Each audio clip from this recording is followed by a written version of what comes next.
Bismillahirrahmanirrahim. Assalamualaikum warahmatullahi wabarakatuh.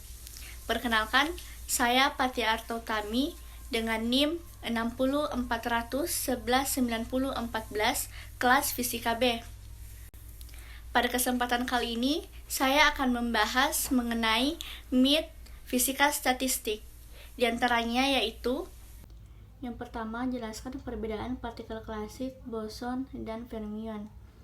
Pada partikel klasik atau biasa disebut dengan Maxwell-Boltzmann, yaitu partikel dengan massa jauh lebih besar dari massa elektron.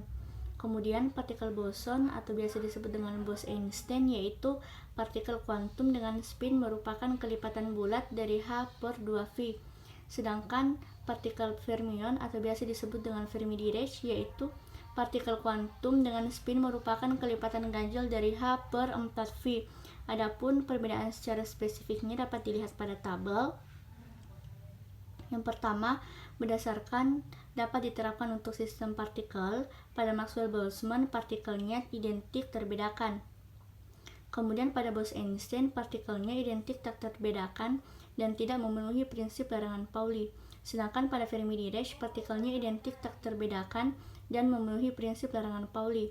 Kemudian berdasarkan kategori partikel, pada Maxwell-Boltzmann merupakan kategori partikel klasik, kemudian pada Bose-Einstein merupakan kategori partikel boson, dan pada Fermi-Dirac merupakan kategori partikel fermion.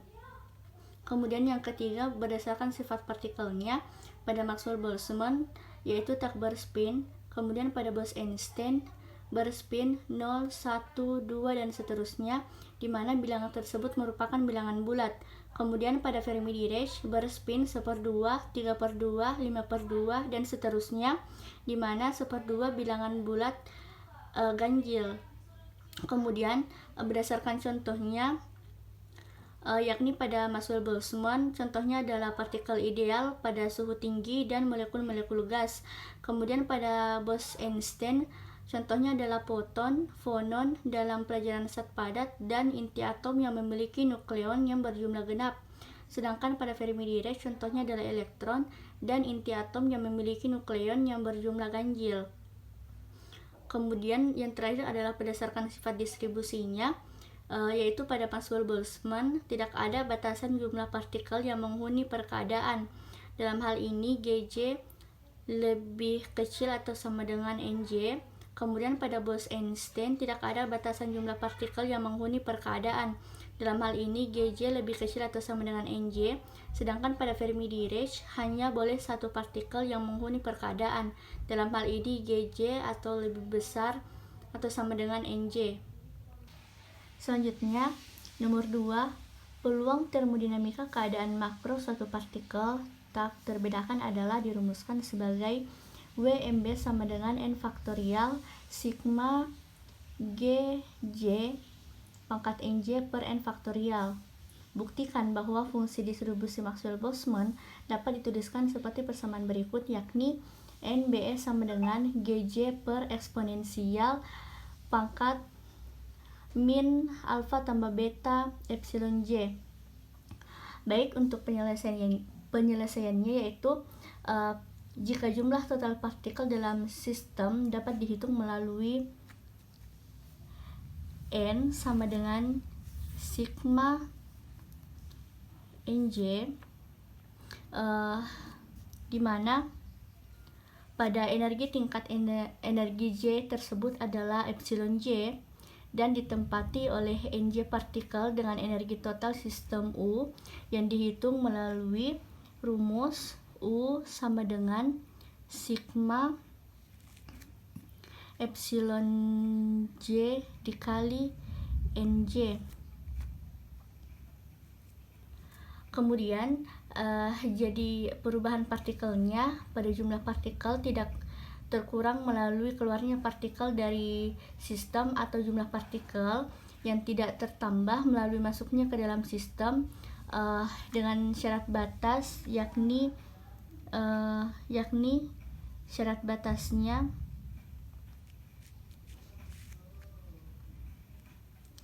Dn sama dengan D dikali sigma J dikali NJ sama dengan sigma D NJ sama dengan 0. Sedangkan sistem terisolasi berarti energi total sistem yang dirumuskan melalui dV sama dengan D dikali sigma epsilon J dikali NJ, dan dihasilkan sigma epsilon J dikali dNJ sama dengan 0.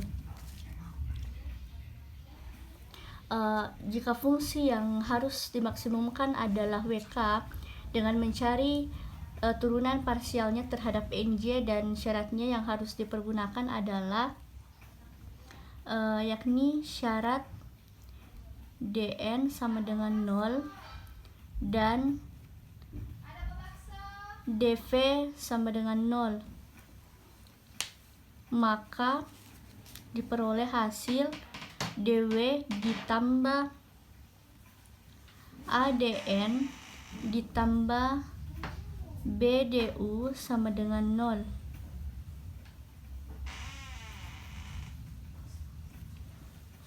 Kemudian yang lebih jelasnya lagi dapat dituliskan menjadi sigma dot WK dikali dot NJ dikali dot NJ ditambah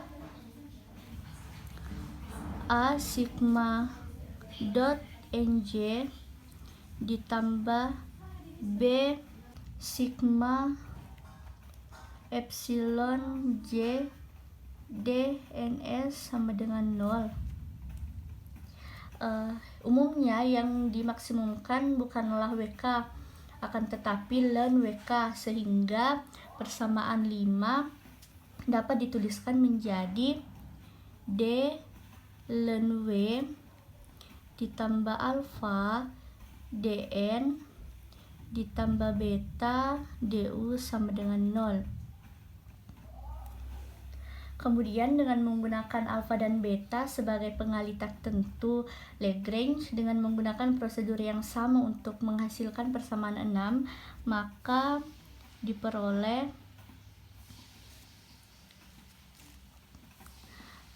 hasil yakni sigma dot ln WK per dot NJ dikali dNJ ditambah alfa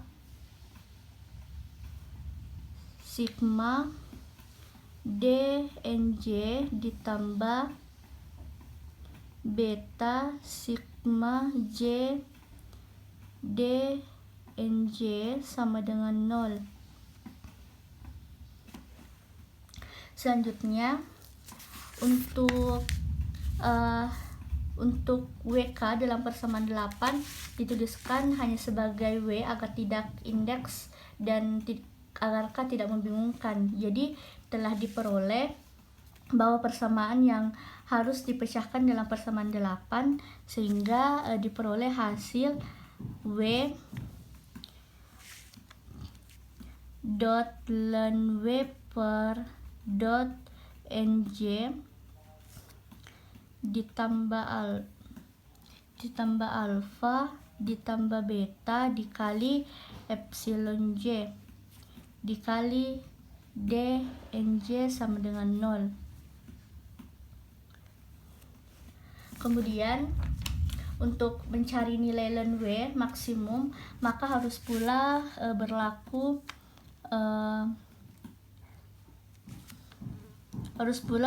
maksimum untuk setiap suku terkait DNJ yang berarti bahwa dot ln W per dot NJ ditambah alfa ditambah beta dikali epsilon J sama dengan 0. Untuk menyelesaikan persamaan 10, maka kita menggunakan aproksimasi Stirling ln n faktorial dengan memberikan ln n faktorial sampai ln n kurang n, sehingga diperoleh ln w sama dengan sigma ln nj faktorial sampai sigma nj ln nj dikurang nj, sehingga ln w Maxwell-Boltzmann sama dengan ln n faktorial ditambah sigma nj ln gj dikurang ln nj faktorial. Maka dari itu diperoleh hasil n ln n kurang n ditambah sigma nj ln gj dikurang nj ln nj ditambah nj.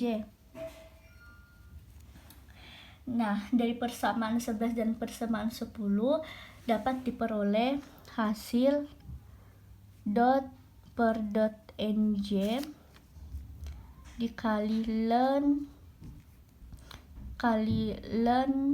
dikali n kali ln n ditambah sigma nj dikali ln gj dikurang nj dikali ln nj ditambah alfa ditambah beta dikali epsilon j sama dengan 0, sehingga diperoleh hasil ln gj ditambah alfa ditambah beta epsilon j sama dengan 0 dapat disederhanakan menjadi ln dikali gj per nj sama dengan min alfa ditambah b epsilon j. Kemudian gj per nj sama dengan eksponensial pangkat min alfa ditambah beta epsilon j, sehingga diperoleh hasil nj sama dengan gj per eksponensial pangkat min alfa tambah beta epsilon j, sehingga dapat terbukti